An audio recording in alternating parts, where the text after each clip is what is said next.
Subscribe करंतु education empire channel को bell icon को प्रेस करी ऑल को प्रेस करनियंतु लेटेस्ट वीडियो सर्वप्रथम देखिबा पई।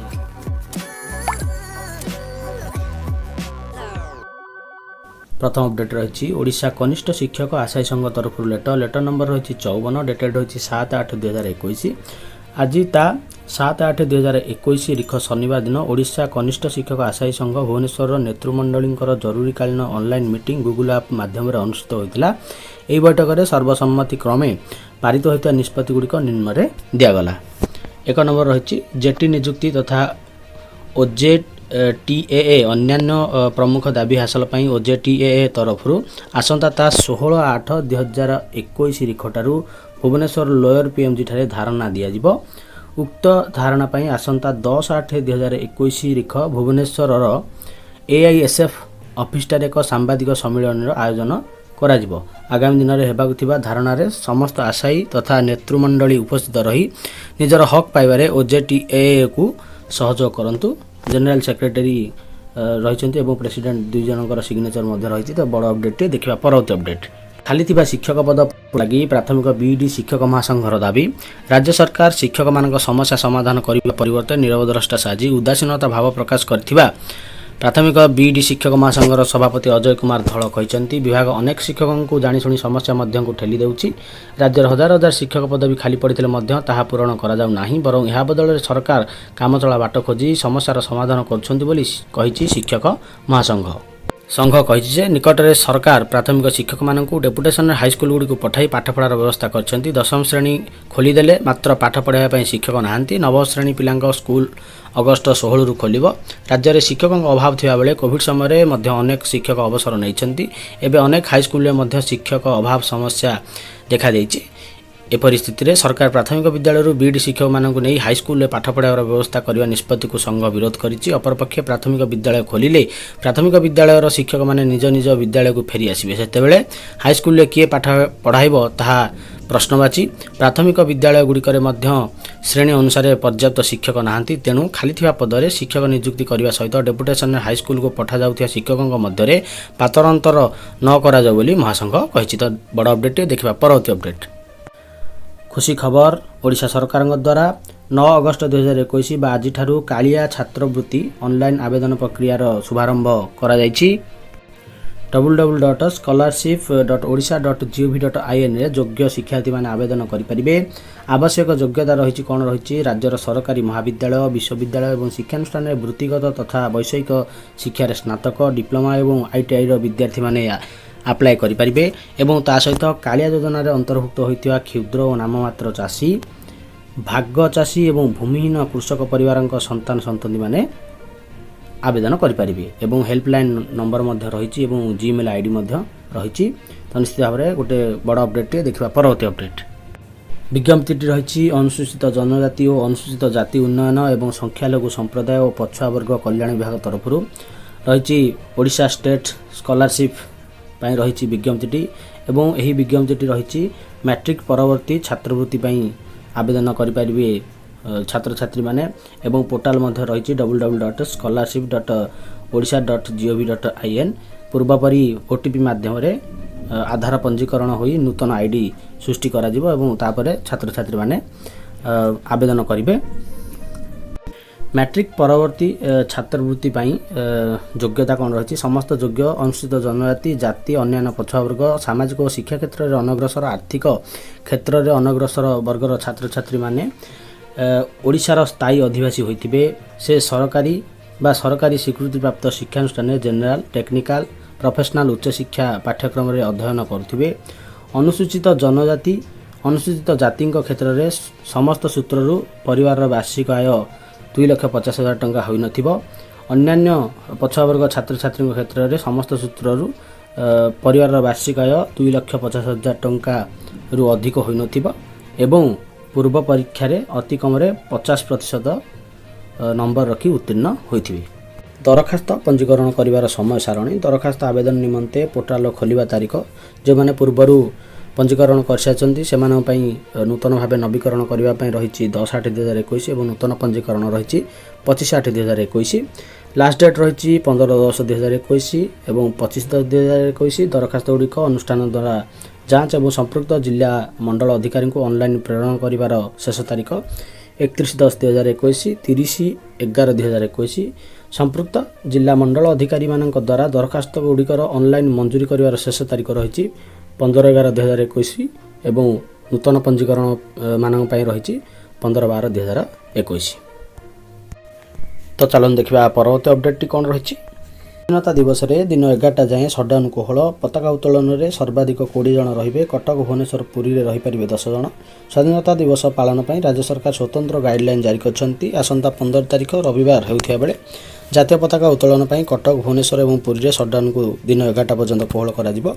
मुख्य शासन सचिव सुरेश चंद्र महापात्र निर्देश क्रमे स्वतंत्र रिलीफ कमिशनर कार्यालय तरफ स्वाधीनता दिवस पर गाइडलाइन जारी होईची। एथिरे कुआ जाईची कोविड कटकणा रे स्वाधीनता दिवस पालन हेबो। जातीय पताका उत्तोलन बेले सर्वाधिक 20 जन उपस्थित रहिबे। मात्र कटक भुवनेश्वर और पुरी शहर रे कोरोना संक्रमण अधिक थिबारु एही तीनटी शहर रे पताका उत्तोलन कार्यक्रम रे सर्वाधिक 10 जन उपस्थित रहिबे। सरकारी कार्यालय पई मध्य एही नियम रहिबो। राज्य स्तरीय एवं जिला स्तरीय स्वाधीनता दिवस उत्सव गृह विभाग गाइडलाइन अनुसार पालन करा जिवो। समस्ते मास्क पिंधिबा सह सामाजिक दूरता रक्षा करिवे। तो बड़ अपडेट देखा परवर्ती अपडेट। गुरुत्वपूर्ण अपडेट 12टी कॉलेज रो अध्यापक एवं कर्मचारी दरमा बंद। पुओ ट्यूशन को नहीं खप्पा उपजिलापाल कार्यानुष्ठान उपजिलापाल खंडन बेनामी हाथलेखा चिठी को नहीं चर्चा। जगतसिंहपुर हेडक्वार्टर बा निज निज कॉलेज ठारू 8 किलोमीटर भितर रहुथिबार घोषणापत्र दियो नचेत दरमा मिलिबो नाही बोली उपजिलापाल धर्मेन्द्र मल्लिक द्वारा जारी होईछि निर्देश। एणे उपजिलापाल मौखिक निर्देशनामा बଳରେ स्थानीय एसबीएम कॉलेज अध्यक्षक पक्षरु एक चिठी करायछि। एथिरे हेडक्वार्टर ठारू 8 किलोमीटर भितर रहुथिबार घोषणापत्र देबाकू समस्त अध्यापक अध्यापिका कर्मचारी माननकू निर्देश दिया जायछि। उक्त कारणरू ए पर्यंत एसबीएम कॉलेज रे कार्यरत समस्त शिक्षक एवं अणशिक्षक कर्मचारी माने दरमा पाइबारु वंचित थिबा जणा पड़िछि। उपजिलापाल एही निर्देशनामा बଳରେ जिल्लार प्राय 12टी बड़ कॉलेज रो अध्यापक एवं अध्यापिका दरमा सहित कर्मचारी मानकर एही मासर दरमा बंद रहिछि। तेबे केवल अलका महाविद्यालय को समय भितर दरमा प्रदान करायछि। एणे एक बेनामी चिठी भाइराल को नहीं अध्यापक एवं कर्मचारी मध्य चर्चा जोर धरी जो उपजिलापाल संबंध में उल्लेख कराई। उक्त चिठी रे कहार दस्तखत नहीं तथापि एथिरे दरमा बंद रखा पछरे एक निर्दिष्ट कारण थिबा विषय दर्शा जाइछि। खास कर उपजिलापाल निज पुओ को घरे पाठ पढ़ाइबा को एसबीएम कॉलेज जड़े अध्यापक को फोन करबा एवं संपृक्त अध्यापक स्पष्ट मना करि परे ही कॉलेजर समस्त दरमा बंद कराई बोली भाइराल चिठी रे उल्लेख रही। एणु यार तदंत करने को बेनामी चिठी रे जिलापाल को निवेदन कराइथिबा जणा पड़िछि। अपरपक्षे एभली अभियोग को खंडन करछंती उपजिलापाल श्री मल्लिक। सरकार नियम रही हेडक्वार्टर 8 किलोमीटर भितर रहिबार सेतिजोगु एसबीएम कहीं अन्य बहु कॉलेजर दरमा फाइल को अटका जाइछि। समस्त को घोषणापत्र देबाक कहुଯାଇଛି। अलका कॉलेज यह भितर आनुषंगिक कागजपत्र दाखल कर सारी सेहीपरि अन्य 2 कॉलेजर दरमा दिया सरलाणी। एसबीएम कॉलेज ए पर्यंत निर्देशर अनुपालन करना। यह छड़ा उपजिलापाल भावे एसबीएम कॉलेज रे कार्यरत समस्त अध्यापक और अध्यापिका माने हेडक्वार्टर केते दूर रे रहउछंती जानिबार अधिकार रही। तो निश्चित भाव में बड़ अपडेट देखिए परवर्ती अपडेट। ओसेपार लेटर नंबर रही 7142 डेटेड होची 7/8/2021। लेटर टी कराई टू ऑल डीओकॉम DPC and all the block education officer. Subject रही observations to be taken care of during inquiry. तो सब्जेक्ट अनुसार रही जे इंक्वायरी समय यही पॉइंट गुडी को ऑब्जर्वेशन करेंगे। Observations of SSH compliance following are some of the observations made during scrutinizing the SSH compliance received from field level. Grievance issue, action to be taken. False voucher of SSA grant, physical verification of vouchers as well as materials purchased, accident or physical injury. The matter to be taken up with the district collector for financial help depending on the gravity of the injury. Scholarship, tenability or renewal etc. The field officer has to take off the matter seriously and comply after release of the scholarship amount. Assigning of inquiry work to the person against whom the allegation is made. Inquiry to be done by appropriate authority CRCC, BO, DO depending on the level of the allegation.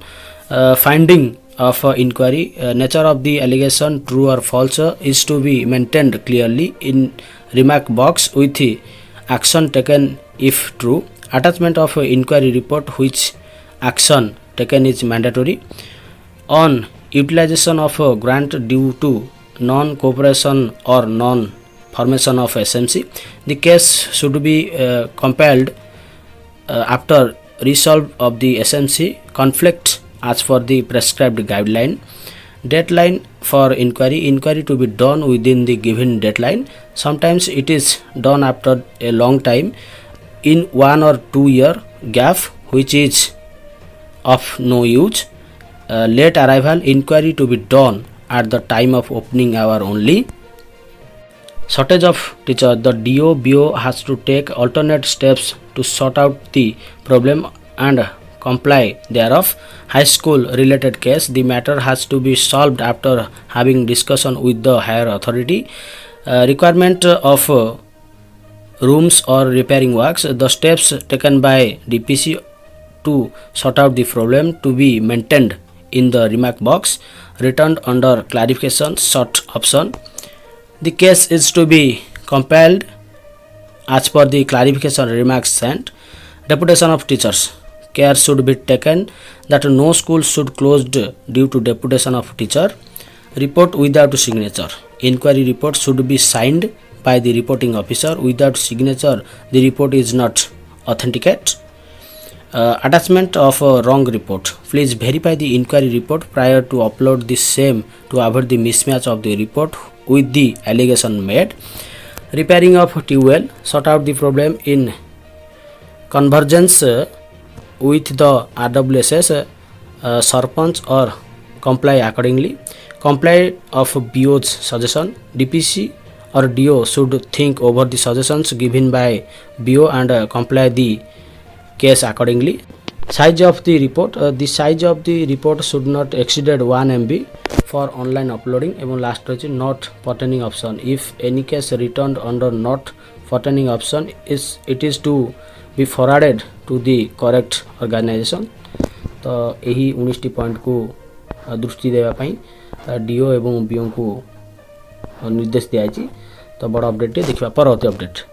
Odisha रे रहिता समस्त school गुड़िकरे किपरि स्वाधीनता दिवस पालन हेबो से नै विभाग मंत्री समीर रंजन दास को सूचना रही. स्वाधीनता दिवस पालन बेले रहिबेनी छात्र छात्री. राज्य में कोरोना संक्रमण ह्रास पाई शिक्षानुष्ठान में शिक्षादान आरंभ होती. तेबे राज्य में केवल 10वीं श्रेणी शिक्षादान आरंभ होता बेले जूनियर कॉलेज रे 12वीं श्रेणी पाठपढ़ा लगी अनुमति मिली. तेबे जो पिला माने स्कूल को आसुचंती सेमानक लगी कड़ा व्यवस्था कराई. एही परिस्थिति रे चलित वर्ष कोविड कटकणा रे स्वाधीनता दिवस पालन करा जिवो. स्कूल रे स्वाधीनता दिवस पालन होगा समय जोग देबेनी छात्र छात्री. पताका उत्तोलन बेले केवल प्रधान शिक्षक शिक्षयित्री स्वाधीनता दिवस पालन करिवे एवं प्रधान शिक्षक पताका उत्तोलन करिवे बोली विद्यालय एवं गणशिक्षा मंत्री समीर रंजन दास कहिसंती. एवं ता सहित गोटे खुशी खबर मध्य रही. शिक्षानुष्ठान में गणेश पूजा को अनुमति दि जाइए. अल्प संख्यक छात्र छात्री को नहीं हो पार गणेश पूजा. तो निश्चित भाव में गोटे बड़ अपडेट देखा. परवर्ती अपडेट अंतिम अपडेट रही. S&ME department state project management unit MDM रु चिठी नंबर रही 486 डेटेड रही 9/8/2021. लेटरटी करछंती Shri Gangadhar Sahu IAS state nodal officer MDM. लेटरटी कराची समस्त जिलापाल मानकु. सब्जेक्ट रही distribution of food security allowance MDM second phase for कोविड-19 पैंडेमिक. तो 2021-22 द्वितीय पर्याय फूड सिक्योरिटी अलाउंस डिस्ट्रीब्यूशन पाई लेटरटी जारी कराई. 1/7/2021 रु 30/9/2021 पर्यंत 73 दिनर चाउल सहित कुकिंग कॉस्ट छात्र छात्री मानकु वितरण करिया पई निर्देश जारी कराई एवं किछि गाइडलाइन मध्य दिया जायछि.